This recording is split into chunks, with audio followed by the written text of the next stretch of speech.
birthday in here today, right? Jacqueline, maybe? Yeah, Kenny's wife, Jacqueline. Happy birthday. Tell her happy birthday.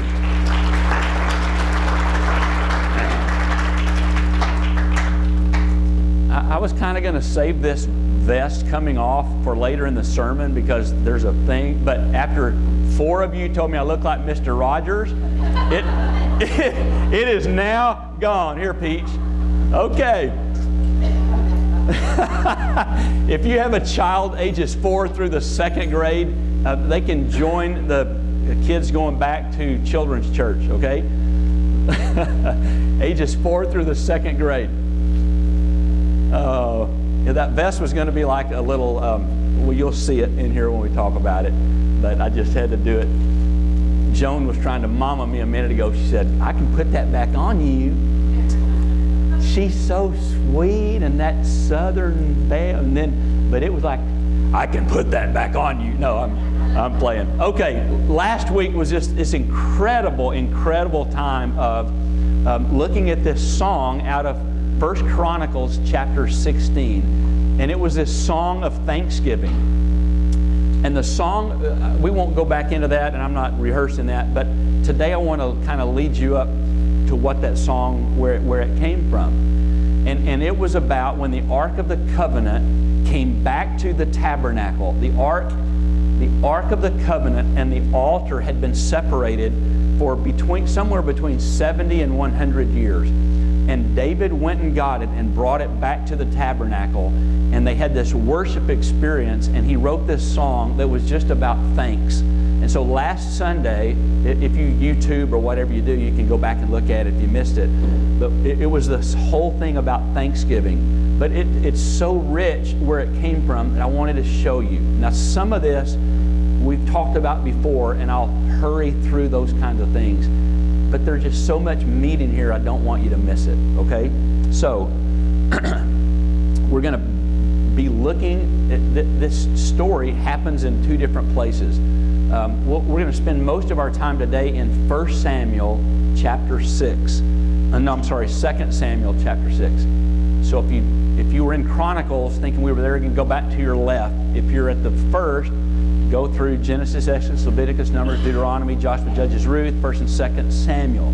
Okay, so 2 Samuel chapter 6. And you might need a piece of paper or two because we're going to move around some.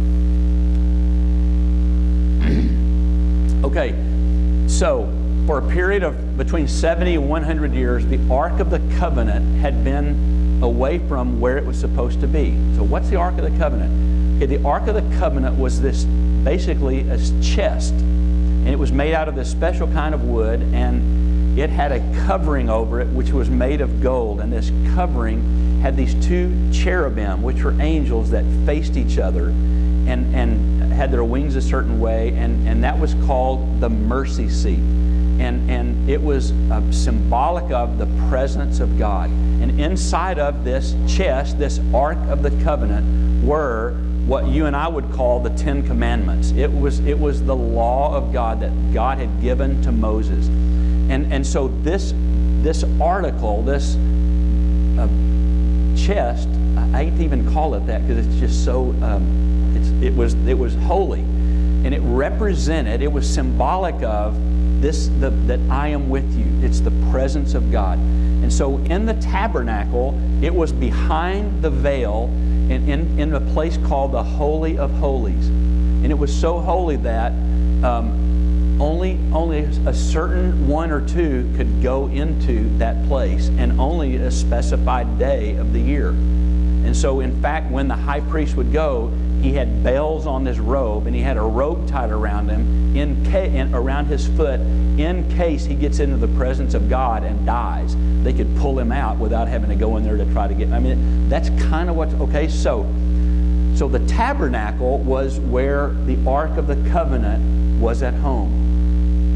But about 100 years before what we looked at last year, the Ark of the Covenant was stolen. It was taken captive. And I want to show you that, and I want to show you what it means when the Ark, which is the presence of God, is away from the tabernacle, which is the form or the structure.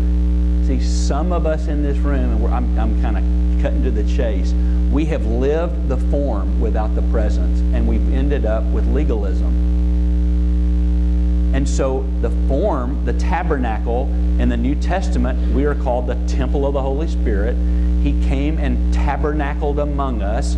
That word just keeps going and going and going. And so this is the tabernacle, and inside of me, in my spirit, is where the presence, the Ark of the Covenant resides. That makes sense? So we're going to look at the little history, not history. I hate to use that word because some of you already checked out. Not that kind of history, okay? So stay with me. This is just fascinating. Okay, so go to 2 Samuel chapter 6. We're going to start this chapter, but then we're going to move along. Okay.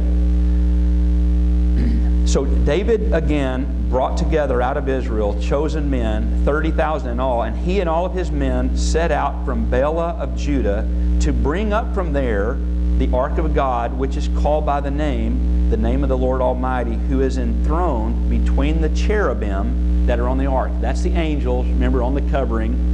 And they set the ark, so they went to the house of Abinadab. All right, so it's like, okay, let's talk about how it got there. Go back to 1 Samuel chapter 3. So go to the left. I love to hear those page turning. Okay, I'm going to really go fast through this, okay? So stay with me, but jot little notes as we go through here maybe, all right?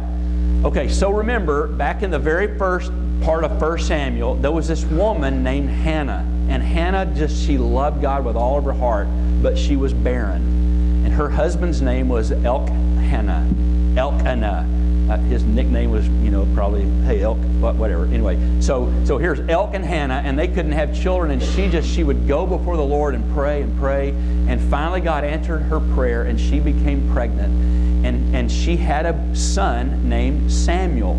And so because of this promise that she had made to God in this prayer, that if you ever give me a child, I will dedicate him to you all the days of his life. And so she takes the boy Samuel to the temple, and she gives him to the priest there named Eli, and she says, I made a covenant with God that he could have my boy. And so Samuel would grow up in that environment. So we come to chapter 3, and that's where, the little boy there, and he sleeps near the ark. He doesn't go behind the curtain, but he gets as close as he can to the presence of God. And one night he's asleep there, and he hears a voice in verse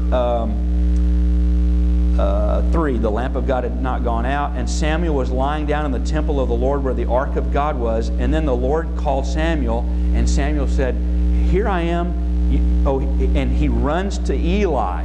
So he's sleeping in here as close as he can to the ark, and the old priest is over there, and Samuel hears his name, and so he runs to where Eli, here I am, go back to bed, I didn't call you.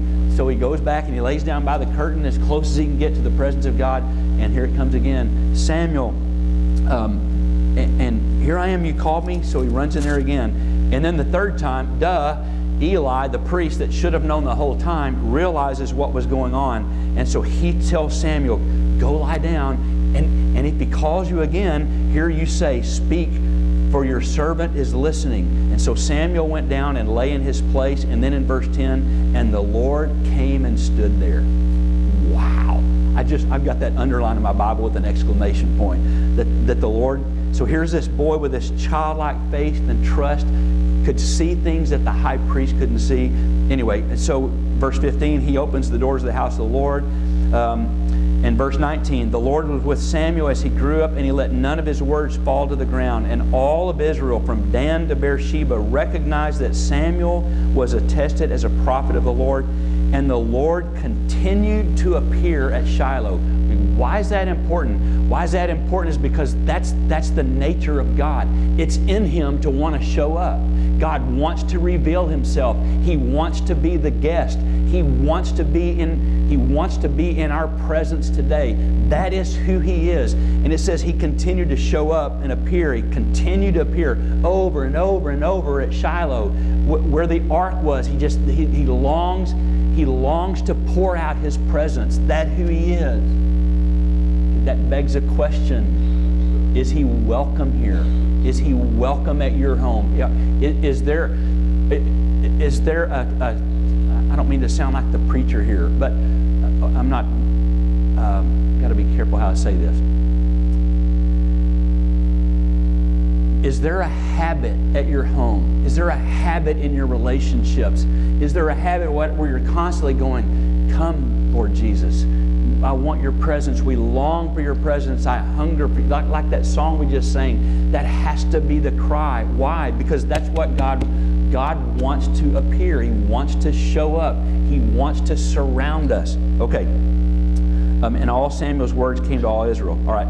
Chapter 4. Now the Israelites went out to fight against the Philistines, and the Israelites camped at Ebenezer, and they deployed their forces. I'm trying to cut through some of this for you. In verse 3, when the soldiers returned to camp, okay, Israel was defeated, and so the soldiers come back to camp, and they said, why did the Lord bring defeat on us today before the Philistines? Let's bring the ark of the Lord's covenant from Shiloh. Uh-oh.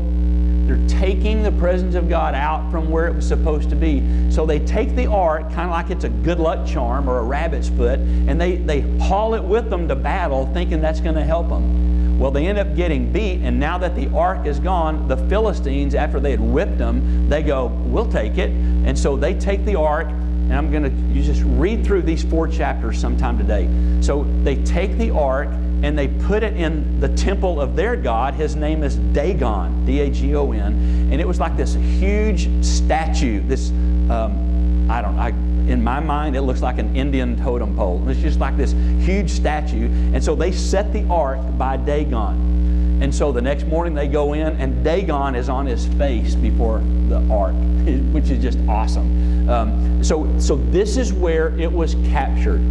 Okay? So then they go, wow, man, he can't stay here. And so they begin to pass the ark around because they begin to have this sickness and stuff. And they send it here and they send it here. And finally, one day, they put some gifts inside of it, which they never should have opened it. And they opened it up and they put like gold tumors and stuff that represented what it had done. And they put on, listen to these words because we're going to see them again. And they made a new cart.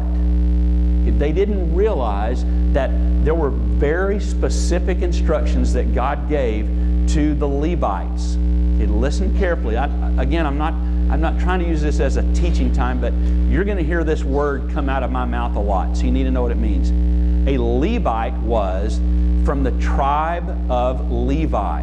There were 12 tribes, and God said, this tribe is responsible for this tribe is responsible for this one for this. But the tribe of Levi, they were the worship leaders. They were the ones in charge of worship, the tabernacle, all of these things.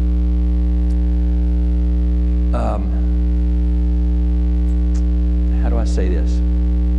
It is so important.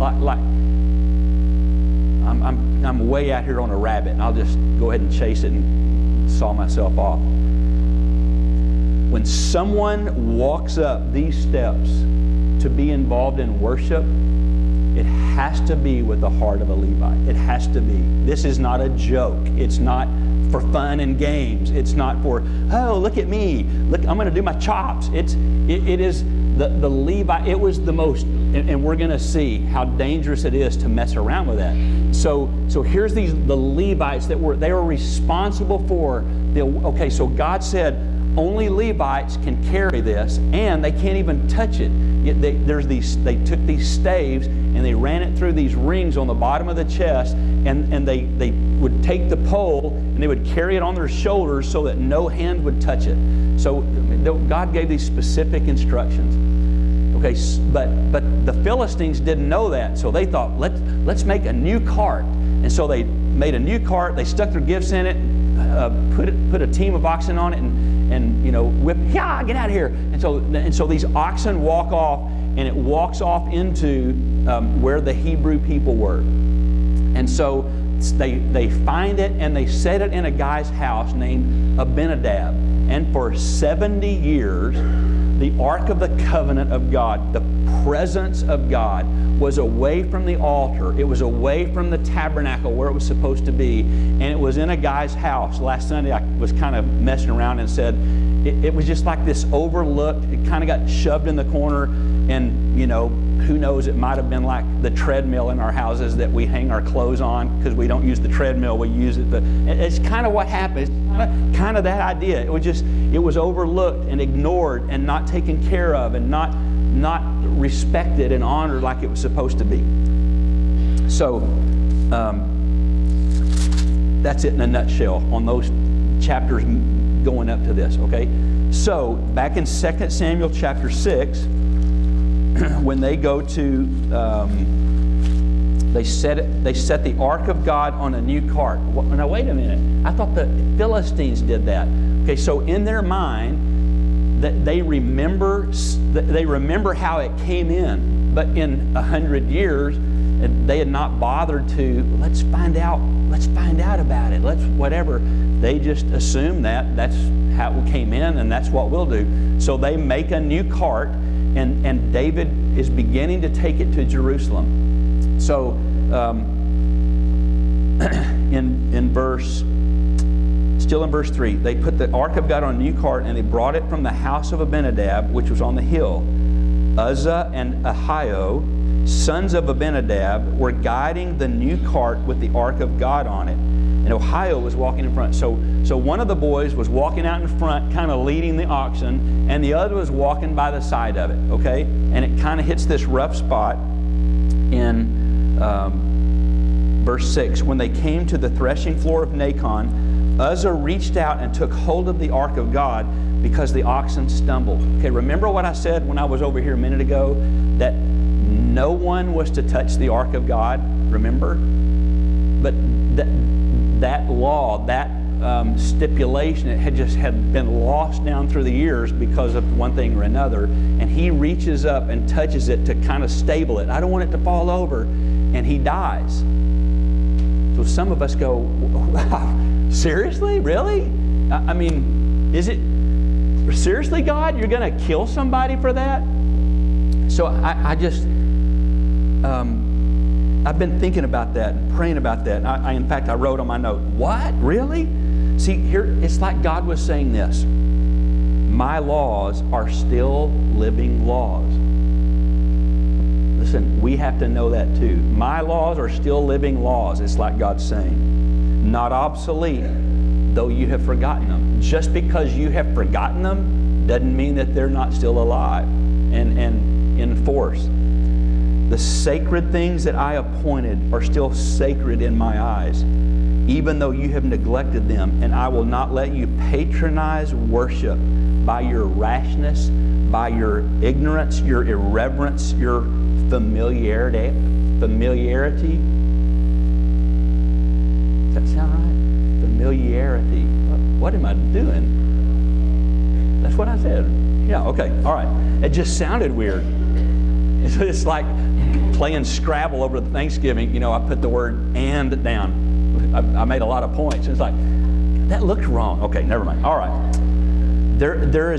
God continues this thought. There is not a more subtle evil in life than a gradual deepening of indifference arising from neglect of spiritual things and encouraged by unthoughtful being familiar with me. I am God and you are not. It's like he's saying, when Uzzah reaches it, whoa. I'm God, you're not. We got to remember that. He is God, we're not. Don't be haphazard with me. Okay, side note. We have to be cautious and reverent, and that with the things of God, that we, let me put it in this, and again, I've said this before, Terry and I work hard at, in fact, we're going to a marriage conference this week. We schedule these things in. We don't want to become so familiar. Yeah, we're good. Really? Oswald Chambers says, an unguarded strength is a double weakness. Woo. And so we schedule these things in. It's like, we got to be good. I don't want to be so familiar with you and you with me that we forget who we are and we forget how precious this is. And we have to be that spiritually. It's like God going, don't get so familiar. See, some of us have been coming to this building since its inception over 50 years ago. And we become familiar. We think, well, I've got the keys to the place, and wait a minute. Listen, it's not yours. It's not mine. It's nobody's in this room. We're welcome to use it and all this, but let's not be so familiar with each other and with the things of God and the Ark of the Covenant, which is His presence, that we treat it like Uzzah, because you're going to get in trouble. Okay, so verse 8. So here's David's response. He got mad. He was angry because the Lord's wrath had broken out against Uzzah, and to this day, that place is called Perez Uzzah, which means the breach. So see, neither David or any of these people intended any disrespect. They didn't know. They had prepared this great festival. There's this happy ceremony going on. There's singers and dancers and tambourines and ribbons and all of this stuff. They're celebrating, and all of a sudden God shows up like their enemy. What happened here? So then the next verse, it goes from being angry to, and David was afraid of the Lord that day and said, how can the ark of God ever come to me? So he's afraid now, thinking that it's dangerous. And so instead of taking the ark on into the city of David, he goes, I'm just going to leave it right here in this guy's house named Obed-Edom. So he gives it to this guy. Now, it doesn't come right out and say this in these next verses, but if you read it, you hear the tenor of that this Obed-Edom and his household is like, okay, we just saw what's going on. All right, and he's a Levite. Obed-Edom is a Levite. Okay, boys, we're going to purify ourselves. We're going to go through this ritual. We're going to clean house. We're going to welcome this in here. And so they take great care of the presence of God. Now watch what happens. The Ark of the Covenant, the chest with the angels on top, the mercy seat where the high priest would sprinkle blood as the picture of atonement and all that. It's in this Levite's house, and for 3 months, and these incredible words come up in verse 12. Let's look at 11. The ark of the Lord remained in the house of Obed-Edom the Gittite for 3 months, and the Lord blessed him and his entire household. And now King David was told, the Lord has blessed the household of Obed-Edom. Okay, so what is this saying? That in the presence of God, there is blessing. Now, I don't know about you. I'm a little, a brick or two shy of a whole load, but there's just something about me that goes, okay, if he blessed them with his presence, then I think I want his presence, right?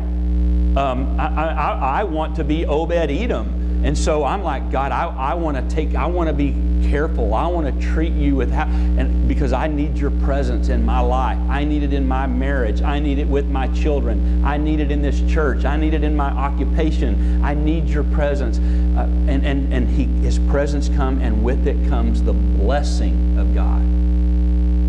Okay, blessings abound where He is the welcome guest. Okay, and so David hears that there's this blessing, and it's like, hey, okay, David, the coast is clear. He's not mad anymore. He's blessing people again. Okay, let's go in. And so, but this time, during those 3 months, David did his homework, and he finds the transcripts, and it's like, okay, this is where we went. Okay, okay. And so he goes and he gets it. Now this time he has the staves, and they don't touch it. And this is awesome. They walk 6 steps. Stop. Anybody die? Everybody okay? Whew. Let's worship. like 6 steps at a time. Like, let's worship. Take 6 steps, worship. Listen, I want my life to be lived 6 steps at a time. 3, 4, 5. Okay, I'm going to worship. Oh, thank you, God. I mean, every 6. Listen, we got to learn to live like that. Some of us should just walk through the day and never give it another thought. And I got to live this way. Okay, let me keep going. And so that was in verse 13 about the 6 steps. They'd taken 6 steps. They sacrificed a bull, a fatted calf. David was wearing, where's my linen ephod, Annie? Throw that back up here. Okay, see, this is what we were going to miss out on. Okay, so David is wearing his linen ephod, all right, which was it was symbolic of his kingship, all right, and he's wearing that, and he danced before the Lord with all his might. Okay, I'm going to leave that to somebody else. I got a surprise for you in a minute. You don't want to see me dance with all my might. Trust me. We don't have a doctor or a chiropractor here, so okay. He danced with all his might. Okay, here's the picture there. The picture is earnestness, like with all of his might. Listen carefully to me. We have to be earnest. Let me say this in a way. There are no lukewarm Christians in heaven. Not going to be there. I have to be earnest today. Earnest in my walk. I have to do my dance with the Lord, whatever that is, with all my might. To love with all my might. To press into Him with all my might. To love Jesus with all my might. To do the work He's called me to with all my might. So that there's no lukewarmness about me at all. Make sense? Okay. So he's dancing with all of his might. And while he and the entire house of Israel brought up the ark with shouts and sounds of they're celebrating because the presence of God had come back. And as the ark of the Lord was entering the city of David, Michal, watch this, listen to these words. Okay, Michal was his wife. Okay? So not only is she his wife, listen to how he describes her. Michal, the daughter of Saul. Okay, stay with me. Okay, it doesn't exactly say this, but hear me out. Michal, the daughter of Saul. Possibly these words are merely written to just identify her. But they suggest the thought that as the king's daughter, she valued her royal dignity. I have a reputation to uphold. I am the king's wife, and I am a king's daughter. Look at me. I'm proper. My reputation is at stake. Everybody look at me. Why, I'm the king's daughter. What will people think? Listen, God is not concerned with anybody's reputation except His. I mean, seriously, here's another way to say it. When I came to Jesus, I lost my reputation and I gained His. And the trouble we get into is, I wrote a song one time with Murph. It's called With One Hand on Your Crown. And the idea is that I've been trying to live with one hand on His crown, hanging on to my own with my other hand. Listen, that's where we get in trouble. Bobby Price lost his reputation when he said, Jesus, come into my life. I want to live my life for you. My reputation now is His and His alone. So we got to be careful that we, in our worship or in what we do, it's like, whoa, I've got a reputation to uphold. You don't. You really don't. You do, but it's His, not yours. Okay. So her religion, like her father's, was marked by superstition and formality, and it was conventional. She knew nothing of the impulse of the divine love of God. It was all exterior, and see, some of us live all this exterior stuff, hiding that inside the ark is not where it's supposed to be. And so she, verse 16, the ark of the Lord was entering the city of David. Michal, the daughter of Saul, watched from a window. And when she saw King David leaping and dancing before the Lord, she despised him in her heart. And they brought the ark of the Lord and set it in its place inside the tent that David had pitched for it, which was the tabernacle. And David sacrificed burnt offerings and fellowship offerings before the Lord. And after he had finished sacrificing the offerings, he blessed the people in the name of the Lord. And then he gave a loaf of bread, a cake of dates, and a cake of raisins to each person in the whole crowd. I started to get like some Little Debbie's with raisins, but okay.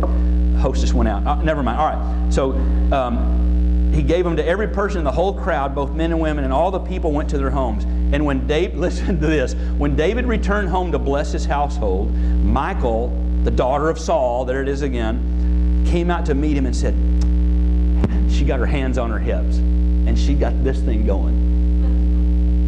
Okay, and her head going in. All right. And she said, how the King of Israel has distinguished himself today, disrobing in the sight of the slave girls of his servants as any vulgar fellow would. She is giving it to him. Did y'all ever see that Home Improvement? No, was it?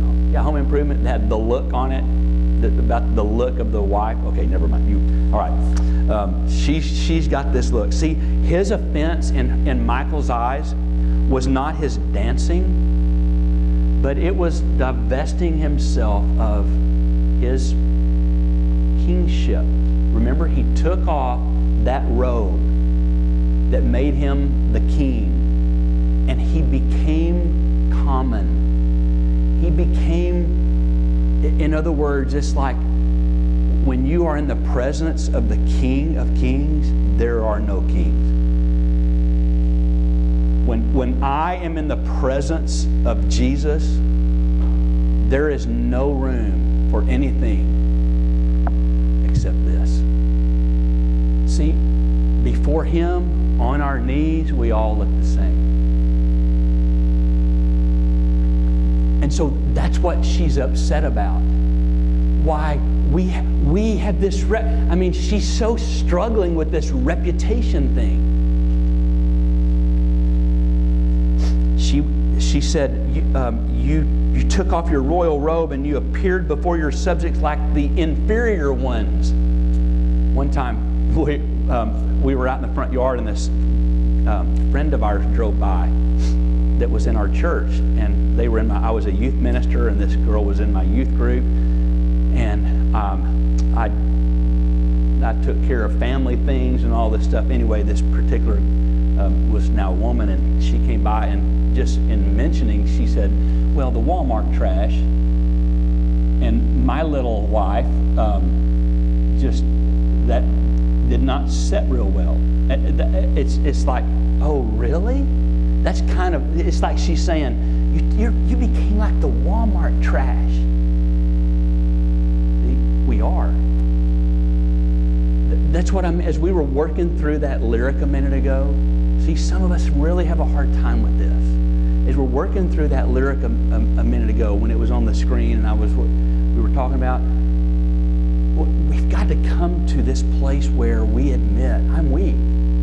I have a depravity. See, here's the truth. I told this to Carol this week. We were praying and talking one day about some things, and I go, you know what the truth is? I don't want to admit it, but I am one step away from the most vile, disgusting sin ever seen on the face of the earth. We all are in this room. But in our arrogance and in our little Mr. Rogers vests, in our kingliness, whatever, where we think that we're it's like, listen, but we're an unguarded strength is a double weakness, and I have to see myself. I am like what Michal said he was, like any vulgar fellow. The word for vulgar there, it is like in the New Testament, the Aramaic word is raka, and it means empty. It's the same word here. It means empty, void of virtue. Listen, void of reputation, void of worldly means. The Hebrews, when expressing the greatest possible contempt that they could think of for a man, called him an empty. See, when I realize that I am an empty, now all of a sudden, because of what he's done, I can now be full. But I can't be full if I don't come to this place of recognizing that I am raka, that I'm empty. And then she says in verse 22, I'm almost done with this little part, and then I got a surprise, and then I'll come back and wrap it up. In verse 22, she says, but he says, oh, really? I love this. David goes, oh, that made you feel that way? I'll even be more undignified than this, and I will be humiliated in my own, but by these slave girls you spoke of, I will be held in honor. Here's what he's saying. The slave girls, these most uneducated women, though they might have been surprised at first by David's lack of stateliness because he took off his Mr. Rogers vest, they would, on reflection, one day be led to this right understanding because of what he did, of the greatness of God. They would get it. Oh, he took off his robe because he recognized that he was in the presence of someone greater. Wow. And they would feel that even a king was right in owning himself to be nothing in the presence of God. Wow. So I asked Terry Fisher, I go, have you ever danced in church? Because I got this sermon idea. And she goes, yeah. And so it's not Terry exactly. We're going to one day. I told her today, I said, all right, I'm going to get you up there one day. Anyway, I wanted, so some girls are going to come up and lead us in worship with a dance. I would love to have seen David dance with all his, all right, so you got to dance with all your might. With all your might, all right? Okay, let's worship with them, and I'm going to come back and wrap up, okay?